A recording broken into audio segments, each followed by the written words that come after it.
دیگر صلوات.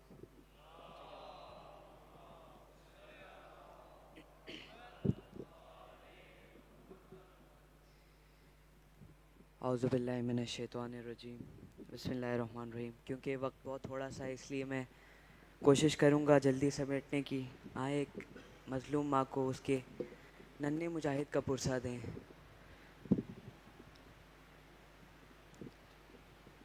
جب جھولا خالی پایا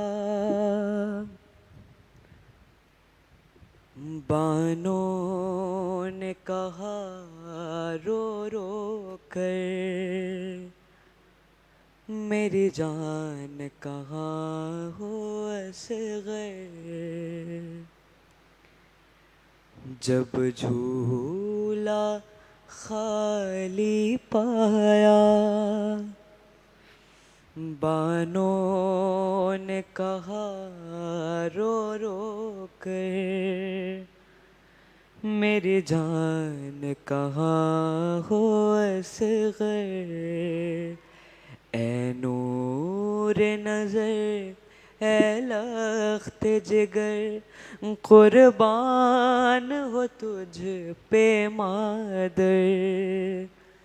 میری جان کہاں ہو اصغر.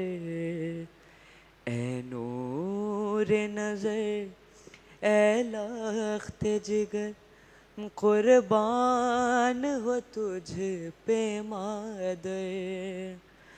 میری جان کہاں ہو اصغر. ماں کی مظلومیت دیکھیے گا کہ جب تیری عمر کے بچے گزریں گے نگاہ سے میری. جب تیری عمر کے بچے گزریں گے نگاہ سے میری. ہے گزریں گے نگاہ سے میری. ڈھونڈے گی تجھے جھولے میں مادر تب یہ کہہ کر میری جان کہاں ہو اصغر. اے نور نظر اے لخت جگر قربان ہو تجھ پہ مادر. میری جان کہاں ہو اصغر. خواہش تھی میری یہ بیٹا تجھے چلتا ہوا دیکھے ماں.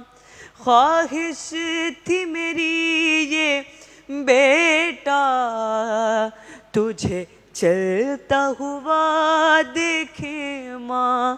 ہے تجھے چلتا ہوا دیکھے ماں. اس چھوٹی عمر میں بیٹا تو سو گیا بن میں جا کر. میری جان کہاں ہو اصغر. اے نور نظر اے لخت جگر قربان ہو تجھ پہ مادر. میری جان کہاں ہو اصغر. اور آخری مصرع پھر میں ممبر شیخ صاحب کے حوالے کروں گا کہ سجاد لہو روتا تھا زینب بھی تڑپ جاتی تھی. سجاد لہو روتا تھا زینب بھی تڑپ جاتی تھی. ہے زینب بھی تڑپ جاتی تھی. جب دھوپ میں بیٹھی ماں کے آتا تھا یہی ہونٹوں پر. میری جان کہاں ہو اصغر. اے نور نظر اے لخت جگر قربان ہو تجھ پہ مادر، میری جان کہاں ہو اصغر. بار دیگر نعرہ صلوات.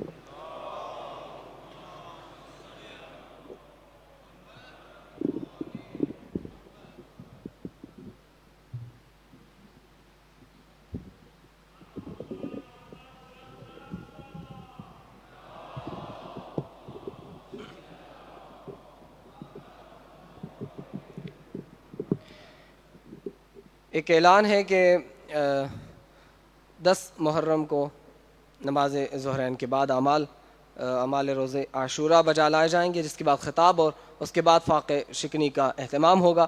اس میں اگر کوئی حصہ ڈالنا چاہیں تو باہر اسٹال لگا ہوا ہے، وہاں رابطہ فرما لیں.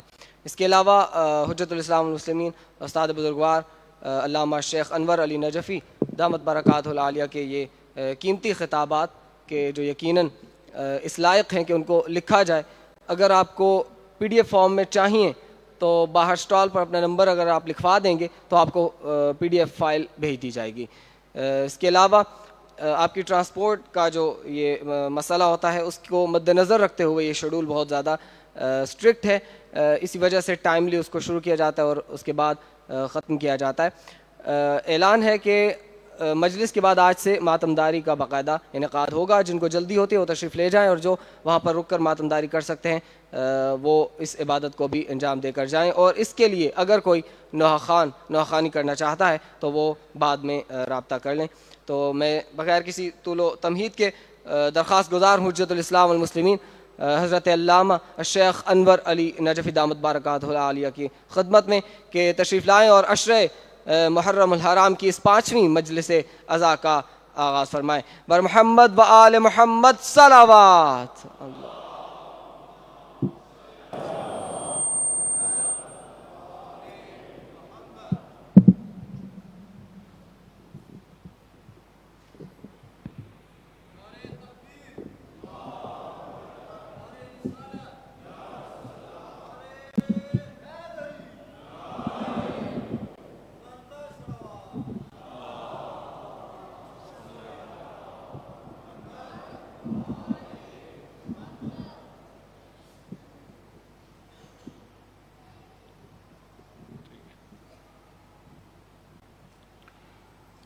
اعوذ باللہ من الشیطان اللعین الرجیم. بسم اللہ الرحمن الرحیم. الحمد للہ رب العالمین والصلاة والسلام والتحیۃ والاکرام علی اشرف الانبیاء والمرسلین وعلى آلہ الطیبین الطاہرین المعصومین ولعنۃ اللہ علی اعدائہم اجمعین.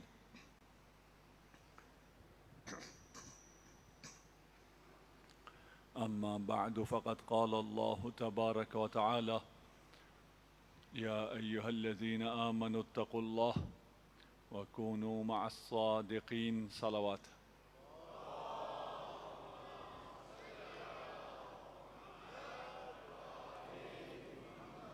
سلسلے گفتگو یہاں پہنچا کہ خدا خواہی، خدا پرستی، خدا کی عبادت کرنا، دیندار ہونا فطری ہے، اور جو چیز فطری ہوتی ہے اس پر دلیل نہیں مانگی جاتی.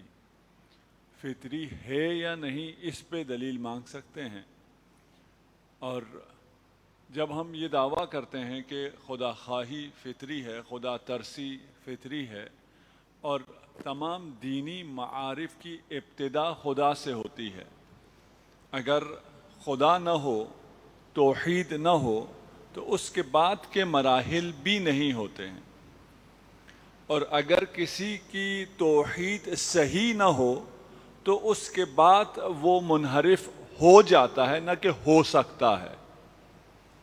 ہر اس موضوع میں وہ رسالت ہو، اس کی رسالت صحیح نہیں ہے، اس کو رسول کی صحیح معرفت نہیں ہو سکتی جس کی توحید صحیح نہ ہو.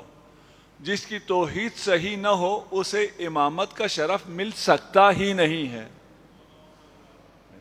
یہ ابھی بھی مجھ سے کچھ لوگوں نے پوچھا, اس دن بھی ہم نے کہا تھا کہ ائمہ سے مدد مانگنا یا علی مدد کہنا, توسل کرنا, اس میں کوئی حرج نہیں ہے, یہ صحیح ہے. نہ فقط حرج نہیں ہے, یہ تو بہت اچھا بھی ہے, ہمیں حکم بھی ہے کہ ہم توسل کریں. وجہ یہ ہے کہ دوسری طرف سے بہت بڑا حملہ ہے کہ بھئی یہ شرک ہے. اچھا ہم نے مان لیا, اگر آپ کو میرے ساتھ عادت ہو گفتگو سننے کی, ہم بہت جلدی مان جاتے ہیں. ہم نے مان لیا یہ شرک ہے. کیا شرک ہے؟ آپ نے خدا سے مدد مانگنی, کسی اور سے مدد نہیں مانگنی. ٹھیک ہے, خدا کا دائرہ کار صرف اسی میں ہے کہ وہ آپ مدد مانگیں تو وہ مدد کرنے کو آ جائے, اور مدد اس کے علاوہ کسی اور سے نہیں مانگی جا سکتی. آیا خدا کی ولایت صرف اتنی ہے؟ بات پہنچ رہی ہے انشاءاللہ جی. آیا خدا کی ولایت صرف اتنی ہے کہ آپ نے مدد اس سے مانگنی ہے؟ اب نعوذ باللہ غلط ہے, یہ تو ملازم ہوتا ہے. آپ نے اسی کو کہنا ہے کام, اور کسی کو نہیں کہنا. کوئی چہیتا ملازم آپ کو, وہ ناراض ہو جاتا ہو, سر آپ نے مجھ سے کیوں نہیں کہا. بھئی مدد خدا سے ہی مانگو, لیکن صرف خدا سے مدد کی حد تک نہیں ہے, خدا کی ولایت. انما ولیکم اللہ. اب آپ لوگوں کو اگر لفظ ولی بھی پسند نہ ہو تو الگ مسئلہ ہے.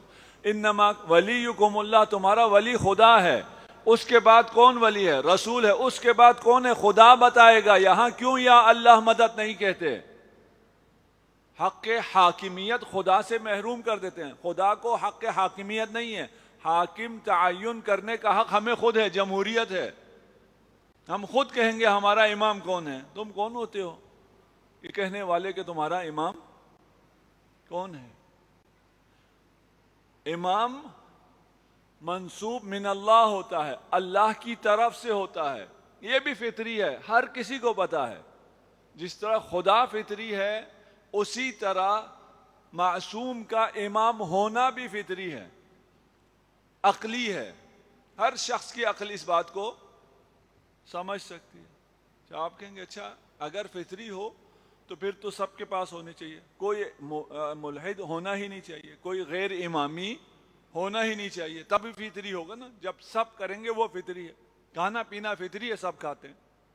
سانس لینا فطری طبیعی ہے, سب سانس لیتے ہیں. اس میں کوئی شک نہیں ہے کہ حب اطلاع ہم سب کو یہ فطری ہے, ہم جاننا چاہتے ہیں. جاہل رہنا نہیں چاہتے, ہم جاننا چاہتے ہیں. یہاں تو سڑک تھوڑا سا دور ہے, جامع اہل بیت آپ لوگوں نے دیکھا ہوا وہ سڑک کے اوپر ہے. وہاں سڑک پہ ایکسیڈنٹ بھی ہوتے رہتے ہیں. جیسے ہی ایکسیڈنٹ ہوتا ہے طالب علم بھاگ کے یا چھت پہ چلے جاتے ہیں یا باہر آتے ہیں دیکھنے کے لیے. بھائی تم نے دیکھ کے کیا کرنا ہے؟ مدد کرنی ہے؟ نہیں. پھر کیا کرنا ہے؟ بس دیکھنا ہے. اب آواز اگر آئی ہے تو پھر دیکھنا ہے. یہاں بھی اگر کوئی آواز آئے سب کی نگاہیں فوراً مڑ جائیں گی. بھائی میں خطاب کر رہا ہوں, ادھر کیا دیکھ رہے ہو؟ کوئی آواز آئی, پتہ چلنا چاہیے کیا ہے آواز. کرنا کیا ہے؟ کچھ نہیں, فطری ہے نا. فطرتاً انسان عالم ہونا پسند کرتا ہے. ہیں کتنے عالم جی؟ بیکار کے سارے چینل کیوں دیکھتے رہتے ہیں؟ علم ہونا چاہیے. جو اصل خبر ہے اس سے غافل ہے, جو نبأ عظیم ہے اس سے غافل ہے. تو فطری چیزوں میں ایسا نہیں ہے کہ جو فطری ہے اس سے انسان غافل نہیں ہو سکتا, فطری سے بھی غافل ہو جاتا ہے. آپ یہاں عبادت میں ہیں, عبادت میں کھانے پینے سے غافل ہو جاتے ہیں. عاشورہ کے دن آپ سارا دن کچھ نہ کھائیں پھر بھی پتہ ہی نہیں چلتا, فطری ہے. لیکن اگر دوسری طرف توجہ ہے تو اس فطری سے کچھ عرصے کے لیے توجہ ہٹ جاتی ہے. اذ اخذ ربکم من بنی آدم من ظہورہم ذریتہم واشہدہم علی انفسہم الست بربکم. فطری ہے نا, آپ کی فطرت میں آپ نے عالم ذر میں ہم سب نے ہم سے پوچھا گیا اور ہم نے کہا بلا الستو بربکم، کیا میں تمہارا رب نہیں ہوں؟ ہم سب نے کہہ دیا بلا. کہاں کہا ہے؟ یاد ہے ہمیں؟ جی عالم زر ہم میں سے تو کسی کو بھی یاد نہیں ہے. امام جعفر صادق علیہ الصلوۃ والسلام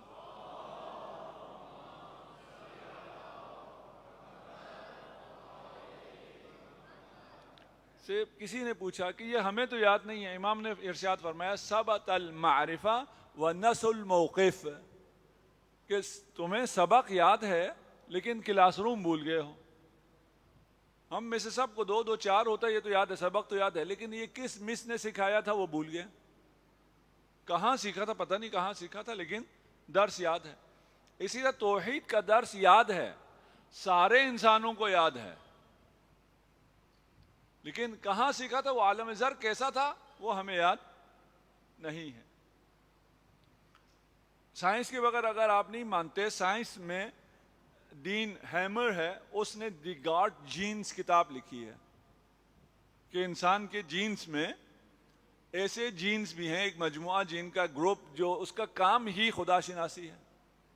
اس کے اندر جو میسج، وہ جو آپ نے بلا کہا ہے، وہ اس جین میں رکھا گیا ہے. اس پہ بھی بڑی لیدے ہوئی، بڑی ہلچل مچی. اس کے بعد اگلی ریسرچ آئی کہ بھائی صرف جین میں نہیں ہے، جین کے اوپر بھی ایک شعور ہے، اس شعور میں خدا خواہی ہے، خدا پرستی ہے. یہاں ایک سوال آپ سے اور ہے، ایک آپ کا نیچر ہے، ایک آپ کا نرچر ہے.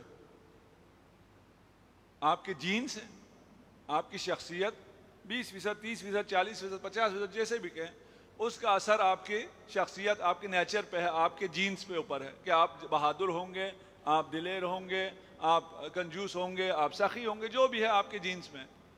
باقی آدھا آپ کی تربیت پہ، آپ کے والدین نے آپ کی تربیت کی ہے یا نہیں کی ہے. اپنے بچوں کی تربیت کریں، انہیں سکھائیں، دینا سکھائیں. وہ دیں گے تو انہیں ملے گا، مادہ بھی ملے گا اور روحانی فیوزات بھی ملیں گے. دینے سے ملتا ہے، انہیں دینا سکھائیں. آدھا ہمیں نیچر سے ملا، آدھا ہمیں نرچر سے ملا. ہم کہاں ہیں درمیان میں؟ ثواب اور عقاب ہمیں ملے گا. برے اس میں لے جائیں. آدھا میں کنجوس اپنے نیچر کی وجہ سے تھا، جینز میرے جو وراثت میں آئے وہ کنجوسی تھے. کچھ میرے والدین نے بھی تربیت ایسی کی کہ میں کنجوس ہو گیا. میں نے انفاق نہیں کیا. گناہ کسے ملا؟ لم یکو نطعم المسکین. جہنم میں کیوں پہنچے ہو؟ مسکین کو نہیں کھلاتے تھے. جانتے ہیں کتنا خطرناک یہ ہے؟ میں خمس دیتا تھا، زکوٰۃ دیتا تھا، تمام واجبات کرتا تھا، اس کے باوجود جہنم میں کیوں؟ مسکین کو نہیں کھلاتا تھا. لم نکن نطعم المسکین. میرا کیا قصور ہے؟ یہ تو میرے جین کا اور میرے معاشرے کا، تربیت کا ہے. نیچر اور نرچر دونوں کو ملا دیں، یہ دونوں کا قصور ہے، مجھے کیوں عذاب ہوگا؟ جواب کیا ہے؟ جواب بھی ابھی سائنٹیفک جواب بھی آ گیا. ایک نئی فیلڈ آئی ہے، ایپی جینیٹک، کہ آپ کے جین میں جو کچھ ہے آپ اس کے اوپر حاوی ہیں. ایسا نہیں ہے کہ اگر آپ کے جینز میں بخل ہے تو آپ بخیل ہی ہوں گے. اگر آپ چاہیں آپ سخی ہو سکتے ہیں. ایسا ہرگز سرے سے نہیں.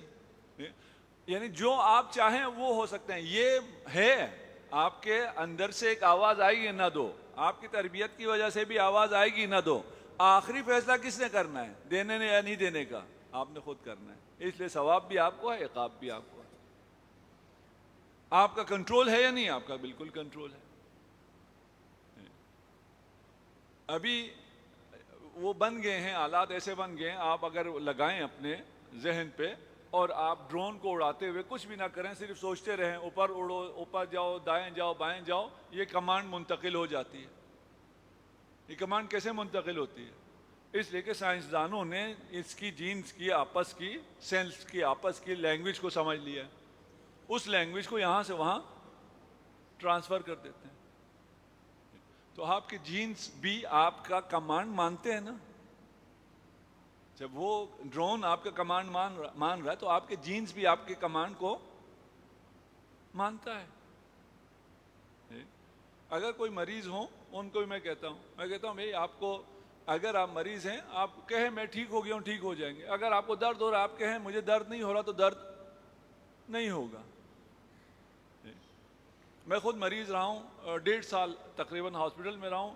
میرے ڈاکٹر کو کوئی اس دن وہ شاید بکرا کھلا دیتا جس دن مجھے درد ہوتا. وہ چیلنج کرتا تھا تمہیں اب درد ہوگا تمہیں, میں کہتا مجھے درد ہوتا ہی نہیں ہے. درد کسے کہتے ہیں مجھے پتہ ہی نہیں, نہ مجھے آپریشن سے درد ہوتا ہے نہ کسی اور چیز سے درد ہوتا ہے, نہ مجھے کینسر سے درد ہوا, کچھ مجھے درد ہوتا ہی نہیں ہے. جب میں آگے بچوں کو بتاتا ہوں وہ کہتے ہیں نہیں یہ تم الگ بخل میں, نہیں بھائی تم سب کو درد نہیں ہوتا. کیسے ممکن ہے کوئی انجیکشن لگائے درد نہ ہو, کوئی تھپڑ مارے درد نہ ہو, کوئی چیر دے درد نہ ہو, یہ کیسے ممکن ہے؟ بھائی سب ہمیں تو ایکسپیرینس ہے سب کو. کہاں ہم ماتم کرتے ہیں زنجیر مارتے ہیں ہمیں درد نہیں ہوتا. ہوتا ہے کس کو درد ہوتا ہے؟ کسی کو نہیں ہوتا. اس وقت کیوں درد نہیں ہوتا؟ ویسی اگر آپ کو کوئی سوئی ہلکی سی بھی چبھو دے آپ کی چیخیں نکل جاتی. وہاں آپ زنجیر مارے آپ کو درد نہیں ہوتا. کیوں نہیں ہوتا؟ اس لیے کہ آپ کا کنٹرول ہے اپنے بدن پہ. آپ نے یہ ایمان غیر دانستہ طور پہ لیا ہوا ہے. آپ کے تحت شعور میں سب کانشیس میں یہ بات ہے کہ اس چیز سے درد نہیں ہونا چاہیے اور نہیں ہوتا. آپ کا کنٹرول ہے. تو یہ بہانے جوان چھوڑ دیں کہ ہم ریلیجیس ہونا تو چاہتے ہیں لیکن ہم کیا کریں, ہم ایسے ہیں. نہیں ایسے تم نہیں ہو, تم اپنے اختیار سے ایسے ہو, جیسے ہو اپنے ارادے سے ہو اور اس کے ذمہ دار ہو. اچھے ہو تو ثواب ملے گا, اگر برے ہو تو عقاب ملے گا. آ جائیں ہم نے کل کہا تھا فطرت سے ہم چلے جائیں گے عقل پہ. اور میں ان لوگوں سے معذرت چاہتا ہوں جنہیں یہ مجلس پسند نہیں آ رہی ہے, اور میں اگلی 1-2 مجلس میں ان کا تھوڑا سا خیال کر لوں گا اگر مجھے فیڈ بیک اس قسم کا مزید آئے تو. ابھی تھوڑے سے آپ لوگ جو غور سے سن رہے ہیں اور یہاں بڑی تعداد میں آ رہے ہیں وہ فیڈ بیک ایک الگ ہے. ایک فیڈ بیک یہ بھی ہے کہ یہ مجلس کا تقاضا اس کے برخلاف ہے. میں اس کا اعتراف کرتا ہوں کہ مجلس کا تقاضا یہ نہیں ہے, یہ آپ لوگوں کا حسن سماعت ہے جو مجھے تھوڑا خراب کر رہا ہے. آپ کا لاڈ ہے.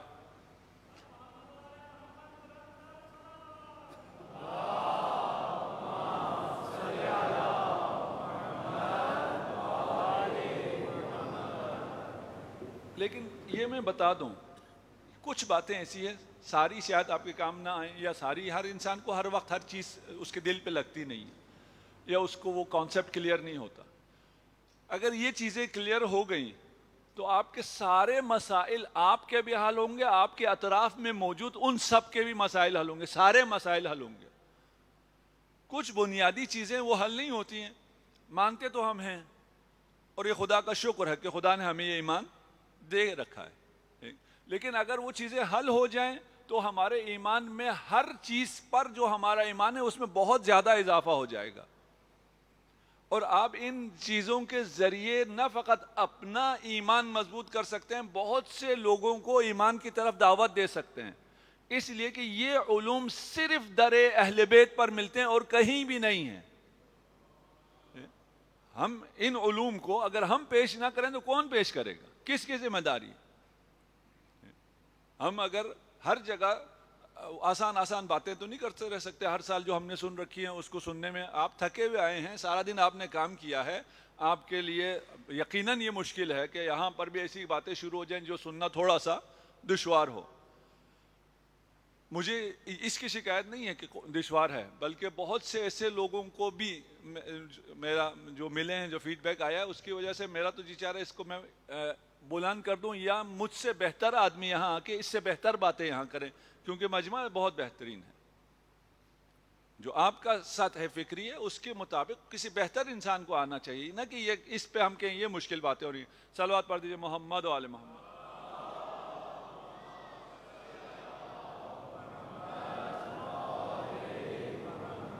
ہم نے عرض کیا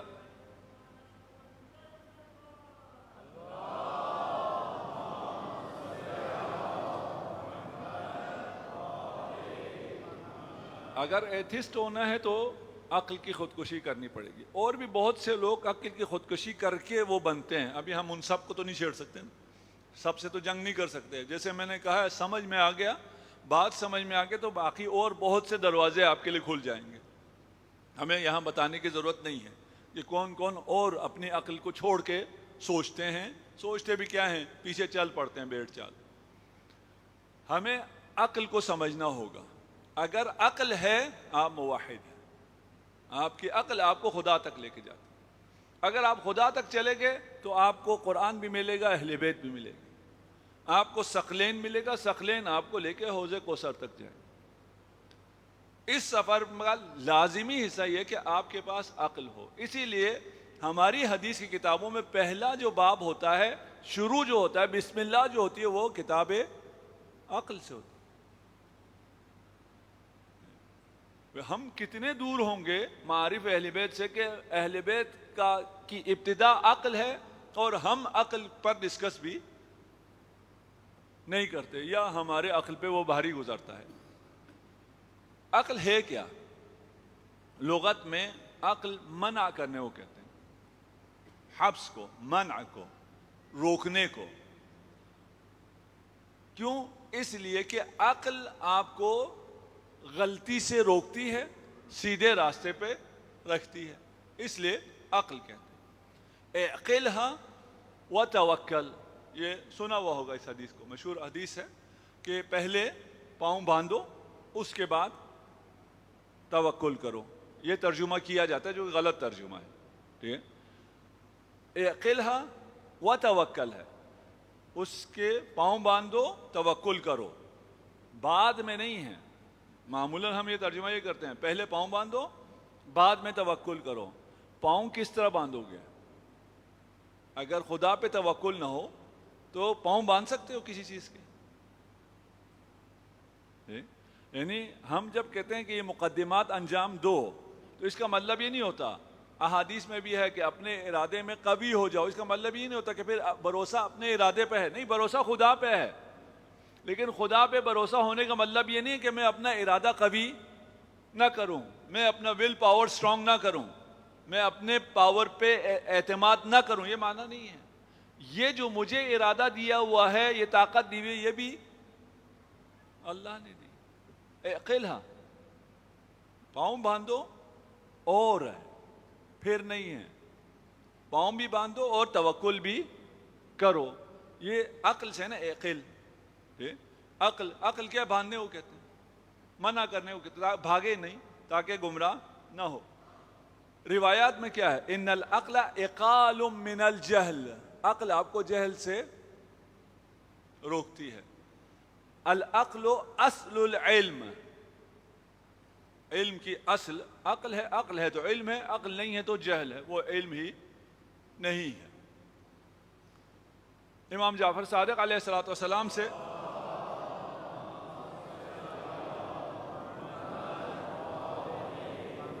سوال ہوا مل عقل, عقل کیا ہے؟ جواب تو اب مزہ آئے گا نا, ٹھیک ہے نا. العقل ما عبد به الرحمن واکتسب به الجنان. عقل وہ ہے جس کے ذریعے رحمان کی عبادت کی جاتی ہو. عقل وہ ہے جس کے ذریعے جنت کو حاصل کیا جاتا ہو. قال قلت فالذی کان فی فلان, فلان بھی تو کہتے ہیں نا کہ بڑا عقل مند تھا, بڑا زیرک تھا. اس میں جو چیز تھی دشمن اہل بیت میں جو ہے وہ آیا عقل ہوتی ہے. فقال تلک النکراہ تلک الشیطنہ وہی شبیہۃ بالعقل ولیست بالعقل. دشمن علی میں عقل نہیں ہے, اس میں شیطنت ہے. اس لیے عقل آپ کو راہ ہدایت پر لاتی ہے, عقل آپ کو خدا کے قریب کرتی ہے, عقل آپ کو عبادت گزار بناتی ہے, عقل آپ کو جنت تک پہنچاتی ہے. اور جو اپنی چالاکی سے, زیرکی سے دشمن اہل بیت ہو جائے, وہ اپنی زیرکی سے اب اس کو لفظ جو بھی کہوں، شیطنت جو روایت نے کہا، اپنی شیطنت سے جہنم خرید رہو، اپنے لیے بھی اور اپنی نسلوں کے لیے بھی. وہ عقل مند ہے.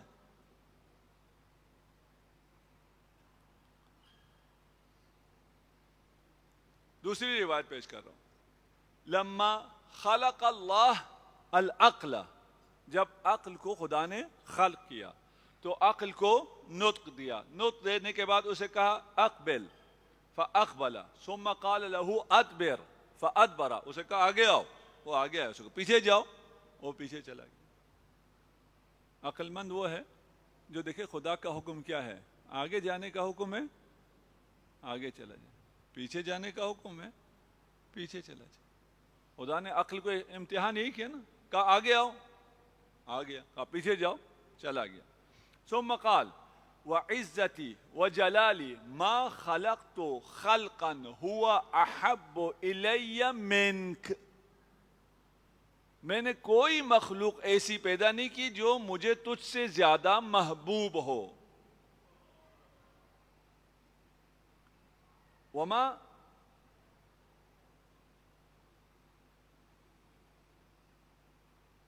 ولا اکملتک الا فی من احب، اور تجھے کامل نہیں کروں گا کسی میں الا ان کے اسے میں چاہتا ہوں. اگر اس سے مجھے محبت ہوگی تو اس میں عقل کو کامل کروں گا، اگر اس سے مجھے محبت نہیں ہوگی تو اس میں عقل کامل نہیں کروں گا. اگر یہ روایت پڑھیں، ابھی ہم عقل کی روایت پڑھ رہے ہیں، عقل اور ہے دل اور ہے. ہم نے پچھلا دونوں عشرے دل پہ پڑھے تھے، اگر آپ لوگ یہاں آئے ہوں، یہاں بھی اور حیدری چوک پہ بھی 20 مجلسیں ہم نے دل پہ پڑھی تھی. آج اب ایک مجلس عقل پہ پڑھنا کی اجازت تو ہے نا جی ٹھیک. یہاں بات عقل کی ہو رہی ہے، اور عقل کی بات میں کیا کہہ رہے ہیں کہ مجھے عقل بہت زیادہ پسند ہے، دوست رکھتا ہوں میں اس عقل کو کامل نہیں کروں گا مگر اس میں جسے میں چاہتا ہوں. بات کس کی شروع ہو گئی؟ دل کی، محبت کی. اصل چیز محبت ہے، اصل محبت ہے، اصل اطاعت بھی نہیں ہے. کہ اگر آپ اطاعت کریں، فرض کریں آپ مجھے ایک کام کہیں، میں وہ کام تو کروں لیکن بہت منہ خراب کر کے کروں، آپ کو کیسا لگے گا؟ جی آپ کہیں گے یار یہ تو اچھا آدمی نہیں تھا. آپ کے والدین نے کوئی چیز آپ سے مانگی، آپ یوں پھینک دیں، اطاعت تو ہو گئی، لیکن وہ والدین لیں گے وہ چیز؟ نہیں لیں گے، آپ کے منہ پہ دے ماریں گے. آپ خدا کی اطاعت کریں اور اس اطاعت میں محبت نہ ہو، وہ اطاعت قبول ہے؟ وہ اطاعت قبول نہیں ہے. خدا سے محبت کرو. اگر خدا سے محبت کرو گے تو خدا تم سے محبت کرے گا. یہ نہیں ہے کہ تم پہلے محبت کرو گے خدا بعد میں محبت کرے گا، اس لیے کہ تم جس قابل تھے اس سے بہت زیادہ خدا تجھ سے محبت کر چکا ہے. یہ سب کس طرح ملا ہے آپ کو؟ یہ وجود کی نعمت، یہ ہدایت کی نعمت، قرآن، اہل بیت، نبی، باقی جو مادی آپ کو کہاں سے ملا ہے؟ یہ محبت خدا سے ملا. اس سے اگلا لیول چاہیے، عقل کا کمال چاہیے. اللہ سے محبت کرو، اللہ تمہیں تمہارے عقل کو کامل کر دے گا.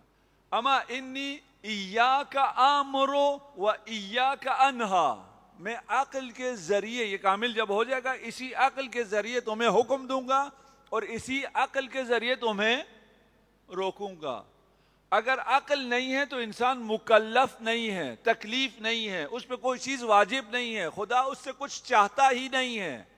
اگر عقل ہے تو نماز چاہیے، اگر عقل ہے تو جہاد چاہیے، عقل نہیں ہے تو کچھ بھی نہیں چاہیے. جاؤ بھائی، تم اس قابل ہی نہیں ہو. ایاک آمر و ایاک انہا. یہ تھوڑا سا عقل سے بھی تو محبت ہونی چاہیے نا، صرف دل سے محبت نہیں ہونی چاہیے. اس کے بعد ایک بڑی طویل بحث ہے، ہم نے پچھلی دفعہ بھی کیا لیکن پھر بھی باتیں ختم نہیں ہوتی اور بہت سی باتیں رہ جاتی ہیں. کہ دل کسے کہتے ہیں؟ اس مرکز ادراک کو کہتے ہیں. یہ دل جو ہم سمجھتے ہیں نا، یوں بناتے ہیں، وہ دل نہیں ہے. رہ گیا عقل حجت ہے. ہم کہتے ہیں نا عدل اربع میں بھی کہتے ہیں کتاب سنت اجماع عقل. ٹھیک. یہ جو عقل حجت ہے اس کا کیا مطلب ہے یہ بھی ہمیں سمجھ میں آنا ضروری ہے. ایک بات تو یہ طے ہے کہ جب ہم اس دنیا میں آئے تھے تو ہمیں کچھ بھی نہیں آتا تھا. واللہ اخرجکم من بطون امہاتکم لا تعلمون شیئا. کچھ بھی نہیں جانتے تھے. مت اکڑو. تم جب پیدا ہوئے ہو تمہیں کچھ بھی پتا نہیں تھا. جو کچھ پتا چلا ہے بعد میں پتا چلا ہے. بس معرفت کی اقسام ہیں اور دو قسم کی معرفت ہے. ایک معرفت یا معارف کے ہیں, معرفت کے ہیں آپ, علم کے جو بھی کہیں. ایک معارف بعدیہ ہے, ایک معارف قبلیہ ہے. یعنی ایک بعد میں علم ہوتا ہے, ایک علم آپ کو پہلے سے ہے. بعدیہ قبلیہ سے تو نہیں گھبرائے نا جی. کچھ چیزوں کا علم بعد میں ہوتا ہے, کچھ چیزوں کا علم پہلے سے ہوتا ہے. بس سمپل ہے, اس سے زیادہ کوئی مشکل چیز نہیں ہے. اسے اگر آپ آسان, مزید آسان کرنے کے لیے کہہ رہا ہوں تاکہ پتہ چلے یہ پہلے بات کیا ہے. ایک معارف بعدیہ ہے, یعنی آپ کسی چیز کی معرفت حس سے, دیکھ کے, تجربہ کر کے, چکھ کے پھر آپ کو علم حاصل ہوتا ہے. اس سے پہلے آپ کو علم حاصل نہیں ہوتا. آگ گرم ہے, آپ کو پہلے سے پتا تھا, پہلے سے پتا تھا آگ گرم ہے؟ نہیں. جب ہم ماں کے پیٹ سے آئے کچھ پتا نہیں تھا. کب پتا چلا؟ جب پہلی دفعہ اس کو چھوا تب خود پتا چلا. وہ پھر زبردست پتا چلتا ہے جس بچے نے خود ہاتھ لگایا. اور جس کو ماں باپ بتاتے رہے یہ گرم ہے اس کو بڑی دیر سے پتا چلتا ہے. آخر میں وہ بھی کسی نہ کسی چیز کو چھوتا ہے, ایک طرح چیخ نکلتی ہے, پھر پتا چلتا ہے. یہ معارف بعدیہ ہیں جس کی معرفت کے لیے, جو پتہ چلنے کے لیے آپ کو تجربے کی ضرورت ہے, دیکھنے کی ضرورت ہے, ایکسپیرینس کی ضرورت ہے. ایک معارف قبلیہ ہے, یعنی اس کو تجربے کی ضرورت پیش نہیں آتی, وہ آپ کو ویسے ہی پتا ہوتا. آپ کوئی تجربہ نہ کریں آپ کو اس چیز کا علم ہوتا ہے. وہ کیا ہے؟ مثلا اجتماع نقیضین ہم کہتے ہیں. یہ اصطلاح مشکل ہے, باتیں آسان ہیں. ٹھیک. آپ کی زبان مجھے نہیں آتی, میں نے ان کو آپ کی زبان میں نہیں پڑھا ہوا, اس لیے اردو میں تو کچھ ہے نہیں. ٹھیک ہے, اس لیے شاید مشکل ہو. یعنی میں یہاں ہوں بھی اور میں نہیں ہوں. ممکن ہے کہ میں ابھی اس ممبر پہ ہوں اور میں ابھی اسی وقت اس ممبر پہ نہیں ہوں. میرا ہونا نہ ہونا دونوں یہاں جمع ہو جائے. ممکن ہے؟ یہ ممکن نہیں ہے. یہ بات آپ کو پتا ہے نا, یہ کوئی ایکسپیرینس کے بعد آپ کو پتا چلا ہے, کسی تجربے کے بعد پتا چلا ہے. یہ نہیں پتا ہے جی. آگ تو آپ کو کہیں آپ کا ہاتھ جلا بچپن میں تب پتا چلا. یہ کہ یہ نہیں ہو سکتا کہ آپ ہوں بھی اور نہ ہوں. یہ دونوں آپ کا ہونا اور نہ ہونا دونوں جمع ہو جائے. یہ آپ کو پہلے سے پتا ہے یا کوئی تجربہ ہوا پھر پتا چلا, یا آپ نے کچھ دیکھا پھر پتا چلا؟ نہیں, یہ پہلے سے پتا ہے. یہاں تک واضح ہے جی. ہاں.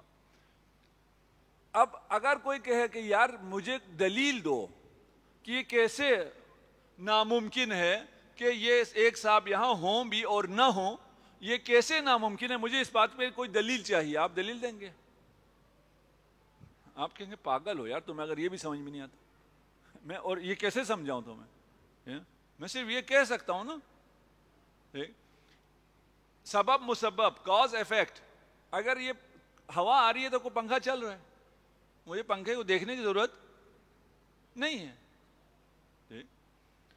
اگر روشنی ہے تو سورج نکلا ہوا ہے. یعنی اگر کوئی اثر ہے تو پھر اس اثر کا کوئی مؤثر بھی ہے. یہ پڑھانے کی ضرورت ہے کسی کو؟ یہ کسی کو پڑھانے کی ضرورت نہیں ہے. اس کے لیے تجربے کی ضرورت ہے, اس کے لیے تجربے کی بھی کوئی ضرورت نہیں ہے, کسی ایکسپیریمنٹ کی ضرورت نہیں ہے. بلکہ سارے تجربوں کی بنیاد یہ ہے کہ ہر مسبب کا کوئی سبب ہوتا ہے, ہر کاز کا کوئی ایفیکٹ ہوتا ہے. یہاں تک بات صحیح چل رہی ہے جی.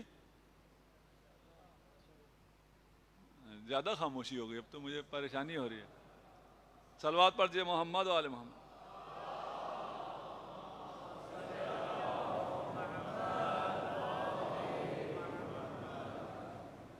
اچھا, تھوڑا سا بچوں کے لیے آسان کر دو.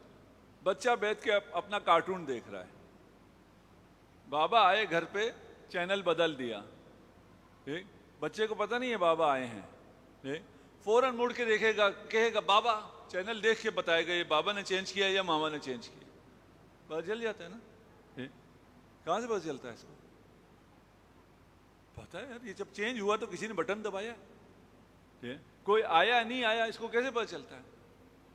جب کوئی ایفیکٹ ہوا ہے تو اس کا مطلب ہے کوئی کاز ہے. نیوز چینل لگا ہے تو باپ آ گئے, ڈرامے لگ گئے تو بہن آ گئی ہے, جی بڑا بھائی آ گیا. خدا ہے یا خدا نہیں ہے, ان دو معارف میں سے ایک قبلیہ تھا ایک بعدیہ تھا. خدا کا ہونا نہ ہونا معارف قبلیہ ہے یا معارف بعدیہ ہے؟ معارف قبلیہ ہے. یعنی ہمیں اس کے لیے کسی دلیل کی ضرورت نہیں ہے, کوئی تجربہ کرنے کی ضرورت نہیں ہے. یہ ان باتوں میں سے ہے جو آپ کو پتا ہے.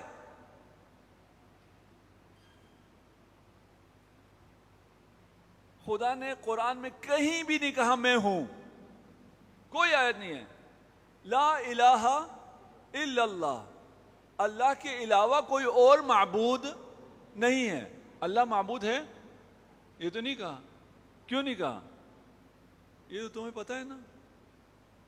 یہ کیا بتانا ہے؟ یہ کوئی بتانے کی چیز ہے کہ اللہ معبود ہے؟ یہ بتانے کی چیز ہی نہیں, یہ تمہیں پتہ ہے. اس کے لیے کوئی دلیل کی ضرورت ہی نہیں ہے. اگر ایسے معارف نہ ہوں جن کو دلیل کی ضرورت نہ ہوتی ہو تو علم کہیں ٹھہرے گا ہی نہیں, علم کوئی حاصل ہوگا ہی نہیں. یہ کس سے ثابت ہو؟ الف کس سے ثابت ہو؟ بے سے. بے کس سے ثابت ہو؟ تے سے. تے کس سے؟ جیم سے. جیم وہ چلتا چلا جائے گا. کوئی ایسی جگہ آنی پڑے گی جو خود سے ثابت ہو, جسے قوانین سببیت پہلے سے ثابت ہے اور پتہ ہے, اس کو کسی کو ثابت کرنے کی ضرورت نہیں ہے. اسی طرح خدا کا ہونا کسی کو ثابت کرنے کی ضرورت نہیں ہے. یہ میرے ہونے کی طرح ہے, مجھے اپنا ہونا ثابت کرنے کی ضرورت ہے اپنے لیے. مجھے یہ پنکھا ہے, یہ کیا ثابت کرنا ہے؟ پنکھا ہے, ہوا یہ ہے. اگر آپ نے یہ مان لیا تو اس کے دیکھنے کے بعد اس کے بعد یہ ہے, کچھ بھی ثابت کرنے کی آگے ضرورت نہیں ہے.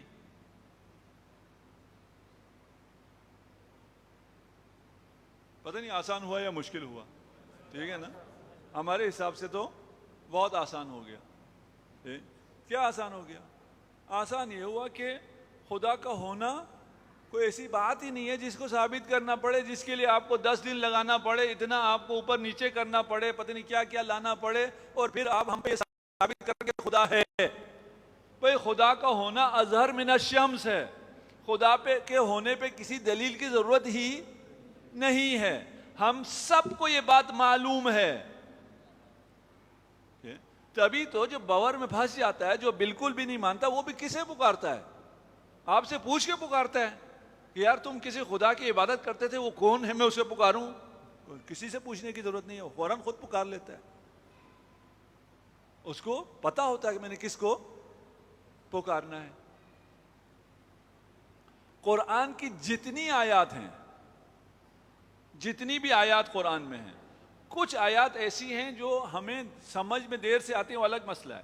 وَإِلَّا قرآن کا سارا معارف, سارا کا سارا قرآن, اور قرآن کے معجزہ ہونے میں سے ایک اعلیٰ ترین معجزہ یہ ہے کہ ساری باتیں وہ ہیں جو آپ کو پہلے سے پتہ ہیں. من حیث الانسان, اس بات کو سننے کے بعد آپ نہیں کہتے پتہ نہیں یہ سچ ہے یا سچ نہیں, آپ کہتے ہیں ہاں یہ بالکل اسی طرح ہے. اگر مریض نہ ہو, مریض ہو تو خدا کا انکار کرتا ہے, وہ تو الگ مسئلہ ہے. اسی لیے قرآن میں بہت زیادہ ڈیٹیل نہیں ہے. نماز پڑھو ہے, صبح کی 2 رکعت نماز پڑھو, کہیں بھی نہیں ہے 3 رکعت فلاں, یہ تو آپ کو نہیں پتا نا 2 رکعت پڑھنی 3 رکعت پڑھنی. نماز پڑھو, نماز پڑھنا آپ سب کو پتا ہے. کوئی شخص, کوئی دنیا میں ایسا انسان نہیں ہے جس کو یہ بات پتا نہ ہو کہ نماز پڑھنی ہے یا نہیں پڑھنی. نماز کیا ہے پتہ نہیں ہے, لیکن نماز پڑھنی چاہیے, نماز پڑھنا واجب ہے, نماز کا اقامہ واجب ہے, یہ سارے انسانوں کو پتہ ہے. چیلنج کر لیں بعد میں سب کو کھولوں گا تو پھر مشکل ہو جائے گی. میں تھوڑا سا ابھی اس کو شکر منعم پہ ابھی 10 منٹ بعد بات کرنے والا ہوں, اس سے یہ بات بھی واضح ہو جائے گی کہ سب کو کیسے پتہ ہے. قرآن نے کوئی ایسی بات نہیں کی ہے, اور پھر یہ ہم اس کو بحث نہیں کریں گے. الہات میں ایک بحث یہ ہے کہ قرآن کے اوپر بحث کرتے ہیں, اور جب آپ یہ ایتھسٹ اور ملحدین سے بات کرتے ہیں بکواسات بہت زیادہ کرتے ہیں.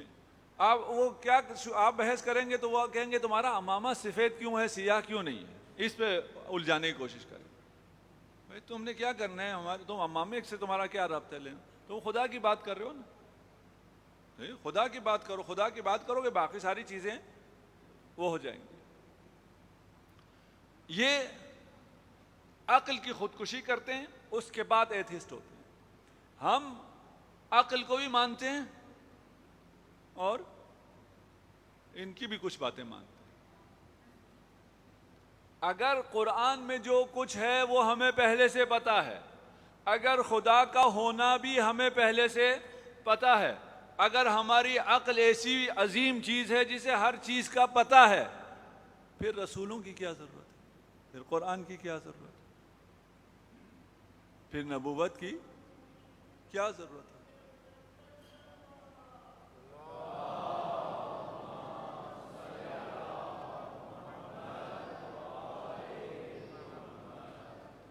بھائی نبی جو حکم دیں گے یا وہ معقول ہوگا یا وہ معقول نہیں ہوگا. اگر معقول ہے تو ہمیں پہلے سے پتہ ہے, اگر غیر معقول ہے تو وہ تو نبی نے حکم دینا نہیں. اگر غیر معقول کا حکم دے تو وہ نبی نہیں ہے. تو نبی نے کرنا کیا ہے؟ یہ چیزیں ذہن میں آ سکتی ہیں, اس کے لیے اس کو میں ساتھ ساتھ کلیئر کر رہا ہوں تاکہ آپ کو پتہ چلے کہ عقل کی جائے گا کیا ہے, اور اتنا جو ہم عقل عقل کہتے ہیں وہ ہے کیا. ابھی بھی ہمیں صحیح واضح نہیں ہوا وہ عقل کیا ہے. آج بھی اور کل بھی کچھ آپ کو زحمت کرنی پڑے گی, پھر شاید کچھ حد تک میں بیان کر سکوں, آپ کی طرف سے نہیں کہہ رہا. امام سے سوال ہوا کہ عقل کیا ہے. امام نے ارشاد فرمایا ان للہ حجۃ باطنہ و حجۃ ظاہرہ. دو حجت ہیں, ان للہ حجتان, اللہ کے لیے دو حجت ہیں. ایک حجت حجت باطنہ ہے, ایک حجت حجت ظاہرہ ہے. فالحجت الباطنہ العقول والحجت الظاہرہ الانبیاء والائمہ. صلوات پڑھتے محمد و آل محمد.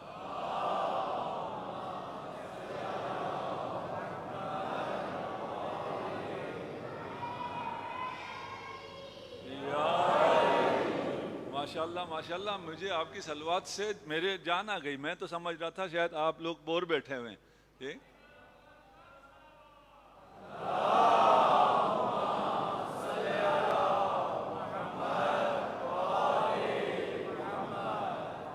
اچھا, اب ہم نے یہ سمجھنا ہے کہ پھر یہ وحی قرآن انبیاء یہ کیوں ہیں جب سب کچھ ہمیں پتہ ہے. اس کے جو فوائد ہیں وحی کے, نقل کے, نقل کہتے ہیں ہم اردو والا نقل نہیں, عقل کے مقابلے میں نقل سے مراد جو منقول ہے, جو ہم تک پہنچتا ہے, وحی ہے. قول احادیث ہیں, روایات ہیں. ایک یہ ہے کہ یہ آپ کا جو حکم عقل ہے اس پہ آپ کو مزید مضبوط کرنے کے لیے, آپ کا یقین بڑھانے کے لیے, آپ کو ایک بات پہلے سے پتہ ہے, آپ کو دوبارہ سے بتا دیتے ہیں تاکہ آپ کو زیادہ یقین ہو جائے. آپ کہیں جا رہے ہوتے ہیں, گوگل آپ کو بتا رہا ہے کہ آپ نے کہاں سے جانا ہے, پھر بھی آپ پوچھ لیتے ہیں نا, کیوں پوچھتے ہیں؟ یقین ہو جائے. اور گوگل پہ زیادہ یقین نہ کریں, پوچھ لیا کریں. کبھی کبھار راستہ بند ہوتا ہے, گوگل نہیں بتاتا, گلی بند ہوتی ہے اور وہ کہتا ہے جاؤ سیدھا. ایک تاکید عقل کے لیے آیت کون سی ہے, ہم نے آیتوں کا بتانا ہے نا. قال اتعبدون ما تنحتون واللہ خلقکم وما تعملون. جسے اپنے ہاتھوں سے خود بنایا ہے اس کی عبادت کرتے ہو. یار تمہاری عقل کو کیا ہو گیا ہے؟ یہ تو نہیں ہو سکتا نا, جسے میں نے خود بنایا ہو وہ میرا محتاج ہے. جسے میں نے بنایا وہ میرا محتاج ہے, جو میرا محتاج ہے وہ میرا رب ہو جائے, میں اس کی عبادت کروں. یہ ہو سکتا ہے؟ عقل سے پوچھو, نہیں ہو سکتا. قرآن ادھر کیا کہہ رہا ہے, اتعبدون ما تنحتون, جسے اپنے ہاتھوں سے خود بنایا اس کی عبادت کرتے ہو, جبکہ تمہیں اور جو کچھ تم کرتے ہو انہیں خدا نے بنایا ہے. تم بھی خدا کی مخلوق ہو, تمہارے اعمال بھی خدا کی مخلوق ہے. یہ مخلوق محتاج ہے. محتاج رب نہیں ہو سکتا, محتاج خدا نہیں ہو سکتا, محتاج معبود اور الہ نہیں ہو سکتا. یہ حکم عقل ہے, صرف آپ کو بتانا ہے. مل مسیح ابن مریم الا رسول قد خلت من قبلہ الرسل وامہ صدیقہ کانا یاکلان الطعام.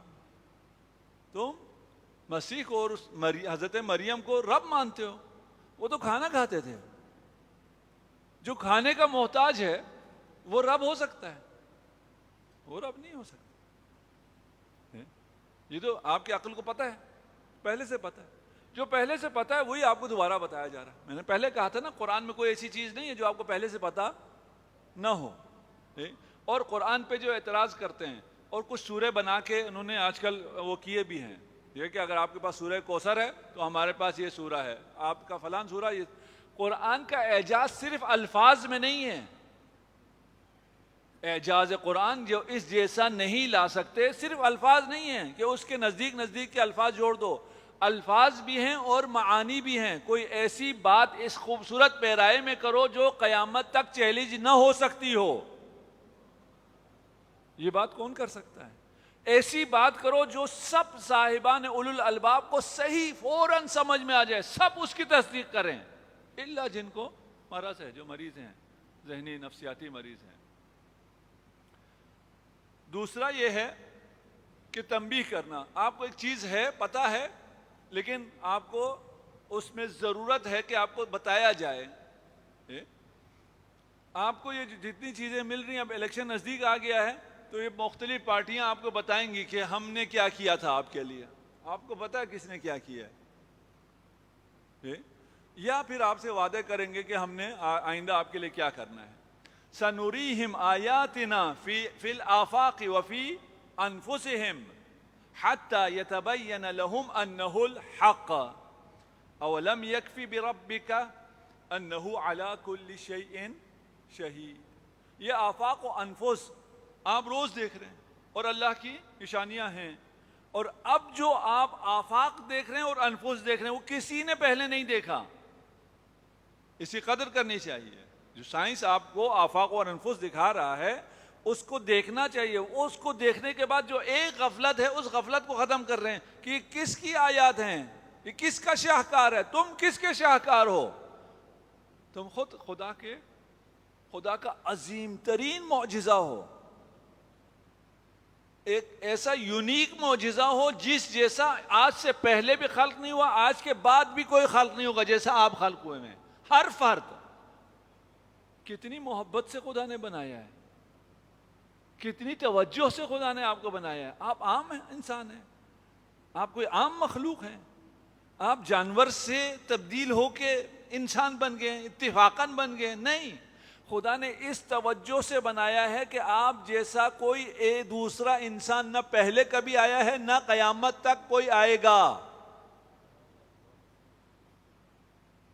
کتنا پیار چاہیے اس کے لیے, کتنی عظمت ہے اس انسان کی. بھول جاتا ہے. خدا کہتا ہے سنوریہم آیاتنا افرأیتم ما تمنون اانتم تخلقونہ ام نحن خالقون. بچہ تم پیدا کر رہے ہو یا خدا خلق کر رہا ہے؟ توجہ نہیں ہے نا. پتہ تو سب کو ہے, کس کو پتہ نہیں ہے.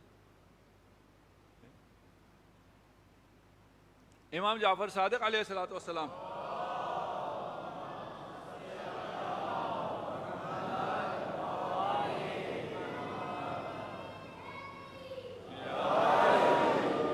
بس یہ حدیث میں پھر آپ کی زحمت تمام کر رہا ہوں. حدیث تھوڑی 2-3 منٹ کی طولانی ہے. مد دلیل علی ان لک صانع. امام کے پاس آ کے دیسانی کہتا ہے, ملحد تھا, کہ مجھے دلیل دو کہ آپ کا کوئی صانع ہے, آپ کو کسی نے بنایا ہے.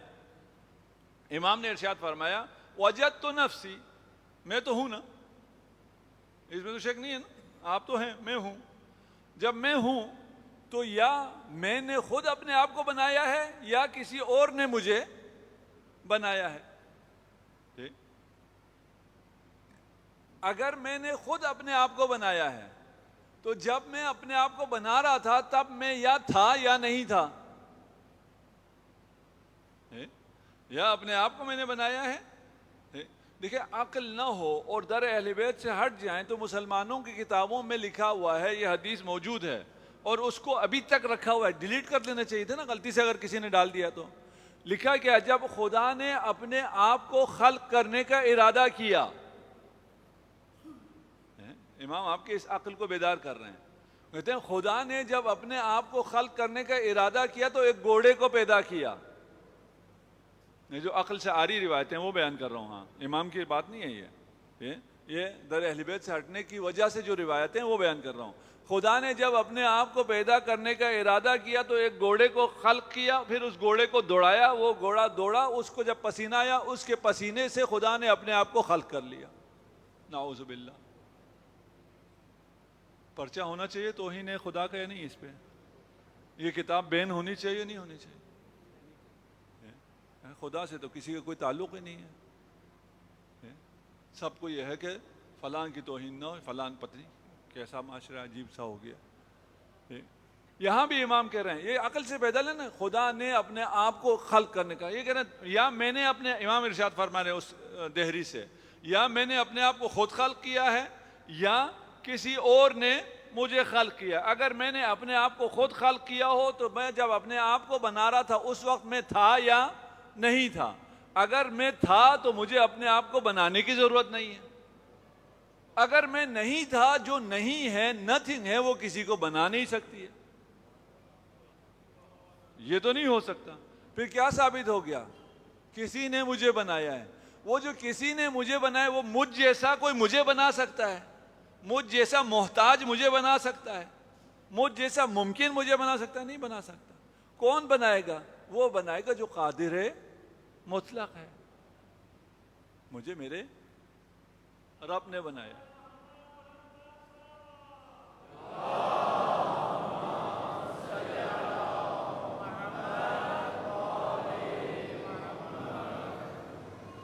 وحی اس لیے بھی آتی ہے، وحی اس لیے بھی آتی ہے. بیٹا دوبارہ لگا لو نعرہ، میں نہیں سن رہا تھا. کون ہے؟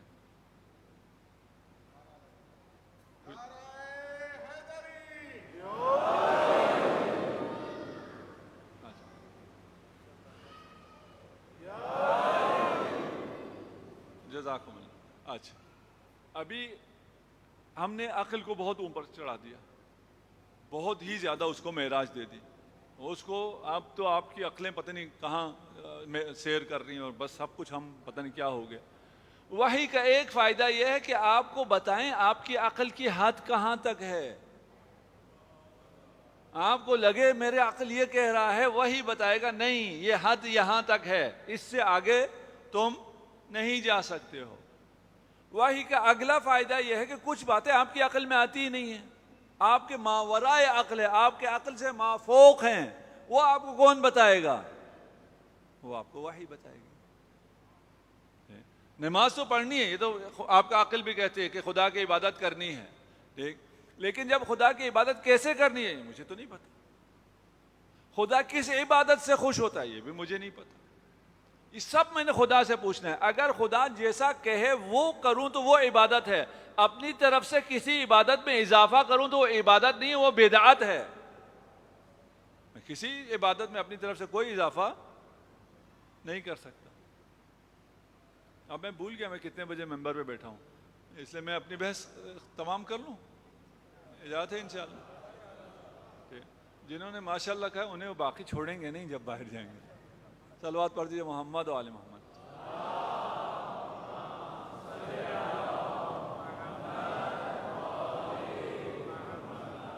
عقل کو سب کچھ پتا ہے لیکن بہت سی چیزوں کا پتا نہیں ہے. جو پتا نہیں ہے وہ کون بتائے گا؟ وہ وحی بتائے گی. اس کے لیے وحی کی ضرورت ہے. عقل کو حدود میں رکھنے کے لیے وحی کی ضرورت ہے.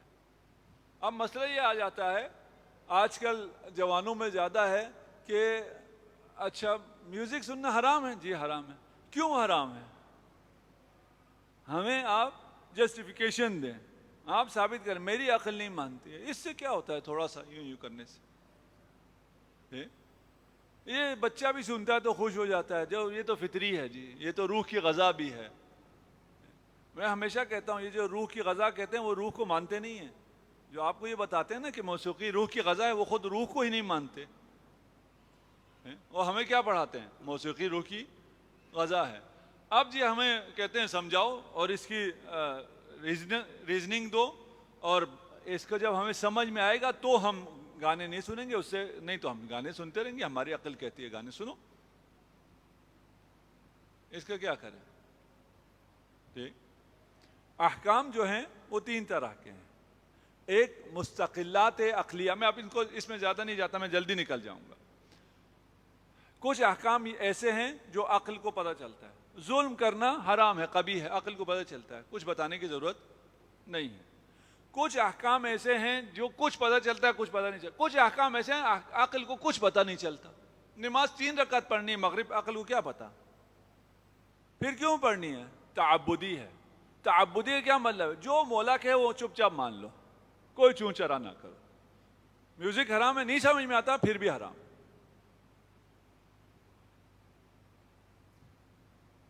پھر وہ جو دعوے کر رہے تھے کہ عقل تو بڑی چیز ہے اور پہلی کتاب عقل ہے, اب عقل جب فائدہ دینے پہ آئی, میوزک حلال کرنے پہ آئی, تو آپ نے عقل کو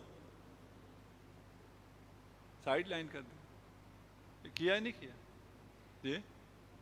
ہم نے کہا ہے 3 قسم کے احکام ہیں. ایک آپ کی عقل پوری طرح درک کرتی ہے, ایک آپ کی عقل کچھ درک کرتی ہے, ایک قسم کے احکام ہے جو آپ کی عقل درک کرتی ہی نہیں ہے. وہاں صرف اور صرف رب کی ماننی ہے. جو امام نے کہا ہے وہی ماننا ہے. سمجھ میں آئے تو بھی ماننا ہے, نہ آئے تو بھی ماننا ہے. عقل کی تو چھٹی ہوئی یا نہیں ہوئی؟ ہو گئی؟ نہیں ہوئی. یہاں بھی عقل موجود ہے. وہ میں نے کہا تھا 10 منٹ بعد ایک بات کروں گا, وہ یہ جگہ آ گئی ہے کہ ہر شخص کو پتہ ہے نماز پڑھنی ہے. یہاں ہے شکر منعم واجب ہے. عقل کو پتہ ہے نہیں پتہ جی؟ اگر کوئی آپ کو نعمت دیتا ہے, آپ کے ساتھ اچھائی کرتا ہے, تو اس کا شکر کرنا واجب ہے. یہ پتہ ہے عقل کو یا نہیں پتہ جی؟ اگر یہ بچہ اچھائی کرے گا میں کیا کروں گا؟ اس کو ایک ٹافی دے دوں گا. یہ شکر ہے نا. شکر صرف زبانی کہنا تو نہیں ہے. یہ بچے کو تو یہ زیادہ شکریہ زیادہ پسند ہے کہ میں اس کو ٹافی دے دوں. آپ کے باس نے آپ کو پروموشن کر دیا, آپ اس کو ایک ٹافی دے دیں, کیسا لگے گا جی؟ آپ کو واپس بھیج دے گا پچھلی سیٹ پہ. ٹھیک. تو یہ بھی پتہ نہیں ہے بھائی. شکر کرنا واجب ہے, لیکن ہر چیز کا شکر اس کے حساب سے ہوتا ہے. بچے کے لیے کا شکریہ ہے کہ اس کو ٹافی دے دو. باس نے اگر آپ کی ترقی کی ہے تو اس کا شکریہ ہے کہ اس کے کام اچھی طرح سے انجام دے دو, اس کے کاموں میں آسانی کرو. اور رب نے جو آپ کو نعمتیں دی ہیں اس کا شکریہ ہے کہ رب کی اطاعت کرو. کون کہہ رہا ہے رب کی اطاعت کرو؟ عقل. اگر تعبدی احکام ہیں جہاں آپ کو سمجھ میں نہیں آ رہا پھر بھی آپ انجام دے رہے ہیں, یہ بھی حکم عقل ہے. عقل کہتی ہے کیونکہ یہ حکم دینے والا مولا ہے, رب ہے, مہربان ہے, رحمان ہے, رحیم ہے, اس نے تجھے پیدا کیا ہے, اس نے تجھے تمام نعمتوں سے نوازا ہے, یہ جو کہتا ہے وہ انجام دو. عقل کی چھٹی نہیں ہوئی.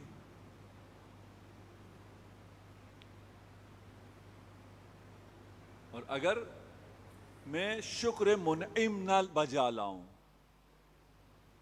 شکر منعم اس عبادت کو محبت سے بجا لانا ہے. منافقین کے لیے کہا ہے نا کہ وہ نماز پڑھتے ہیں, وہ ہم کو سالا, وہ نماز بڑی بے توجہ سے پڑھتے ہیں. ان کو کیا کہا ہے کہ وہ ہیں عابد ہیں, نماز تو پڑھ رہے ہیں نا. نہیں منافق ہیں, یہ والی نماز مجھے نہیں چاہیے. وہ نماز چاہیے جس میں شکر ہو. شکر کب ہوتا ہے؟ جب آپ میں ایک احساس ہو کہ اس نے مجھ پہ احسان کیا ہے. اگر وہ احساس نہیں ہے, اور جو ہم سورہ ہم پڑھتے ہیں نماز میں, یہ شکر ہو رہا ہوتا ہے. ایسا شکر آپ کی بیگم بھی قبول نہیں کرے گی آپ سے. اس میں بھی میسج کریں تو اس میں آئی لو یو لکھ کے 2-4 ہارٹ لگا کے بھیجیں تو جا کے بیگم کا موڈ تھوڑا سا ٹھیک ہوتا. اور الحمدللہ رب العالمین الرحمن الرحیم، عبادت ہو رہی ہے؟ نہیں بھائی، یہ شکر منعم ہے، عبادت شکر منعم ہے، شکر بجا لانا ہے۔ شکر احساس کے بغیر نہیں ہوتا، پیار کے بغیر نہیں ہوتا، محبت کے بغیر نہیں ہوتا۔ یہاں ابھی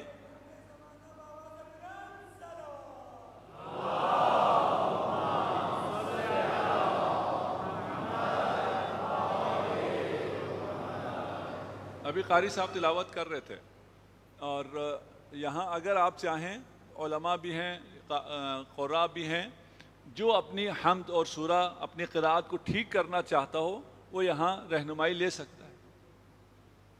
اس پہ ہمیں کام کرنا چاہیے نا، اتنا تو کام کرنا چاہیے۔ ہم صرف پتہ ہے کہاں کام کرتے ہیں؟ حج پہ جب جاتے ہیں کہتے ہیں اگر ہماری نماز صحیح نہیں ہو تو حج باطل ہو جائے گا، اس لیے وہاں حج پہ جاتے ہوئے حاجی حضرات اپنی نماز ٹھیک کرتے ہیں۔ بھائی اگر حج پہ نماز صحیح نہ ہوئی تو حج باطل ہو جائے گا، زندگی میں اگر نماز صحیح نہ ہوئی تو زندگی باطل ہو جائے گی۔ بھائی زندگی باطل ہو جائے گی۔ حج تو پھر اگلے سال جا سکتے ہو، زندگی کو کیا کرو گے، کہاں سے لاؤ گے؟ یہاں انشاءاللہ اگر زیادہ ہوئے تو ہم زیادہ اہتمام کر لیں گے، کم ہوئے تو اہتمام کریں گے۔ ایام اعظام میں ہوا تب کریں گے، اس کے بعد بھی آپ یہی ہے نا، یہاں کر سکتے ہیں۔ یہاں سامنے نہیں کرنا چاہتے، آن لائن کرنا چاہتے ہیں، آن لائن کر لیں گے۔ آپ کے کوئی بہانہ ہم چھوڑنے والے نہیں ہیں۔ جینٹس کے لیے الگ کریں گے، لیڈیز کے لیے الگ کریں گے، بچوں کے لیے الگ کریں گے۔ آئیں تو صحیح،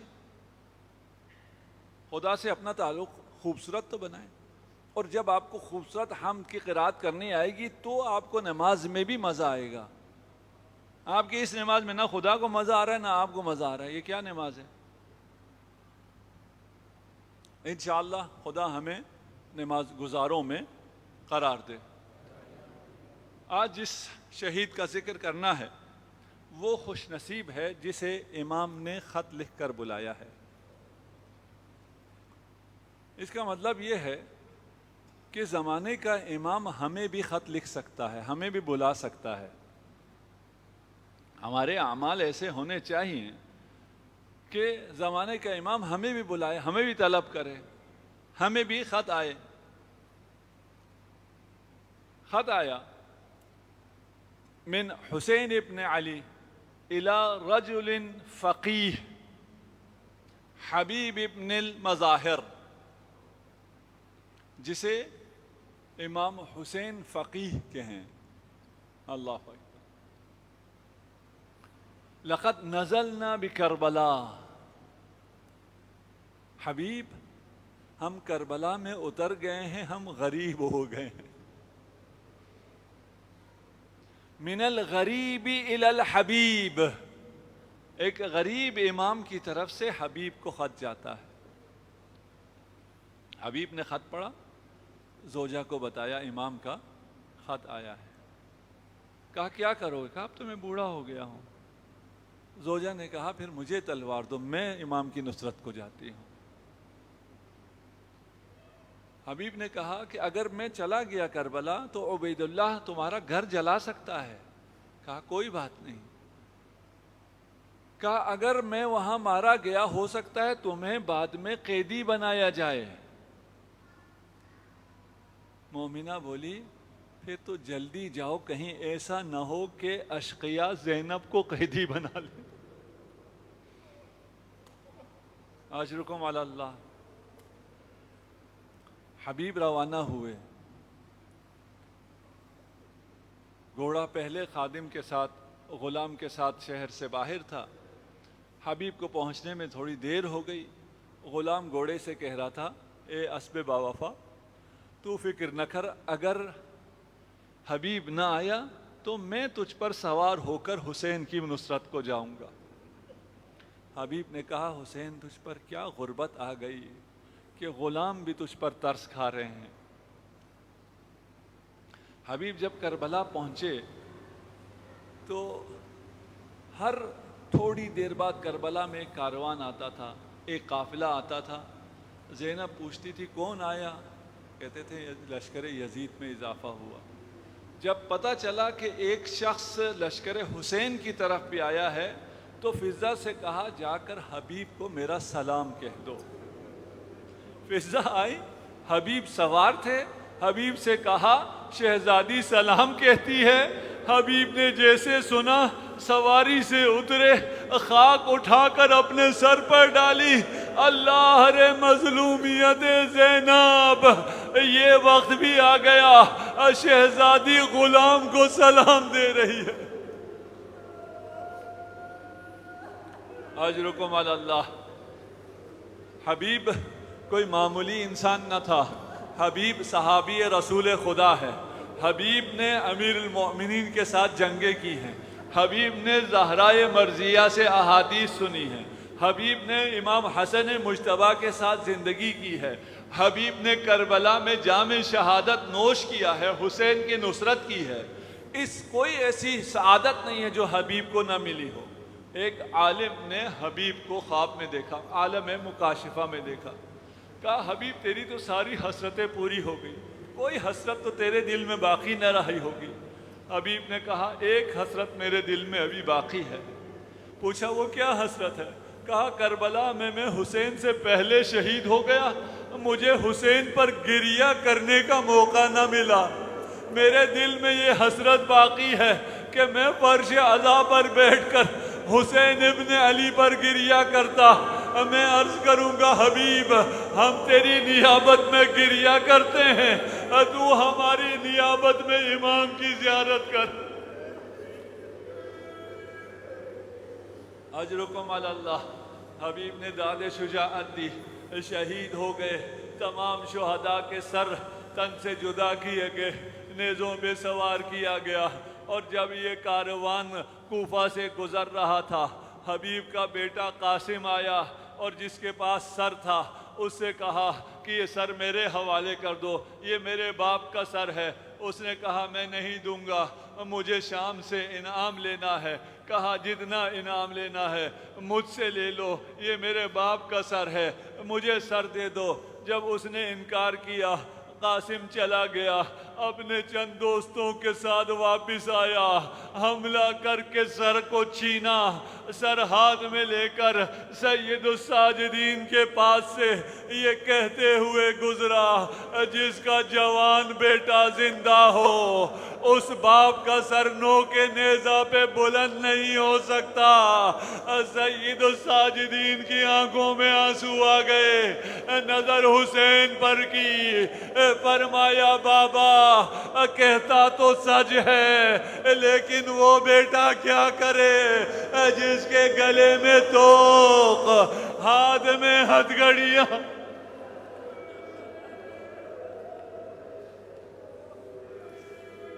سيعلم الذين ظلموا أي منقلب ينقلبون إنا لله وإنا إليه راجعون۔ ماتم حسین۔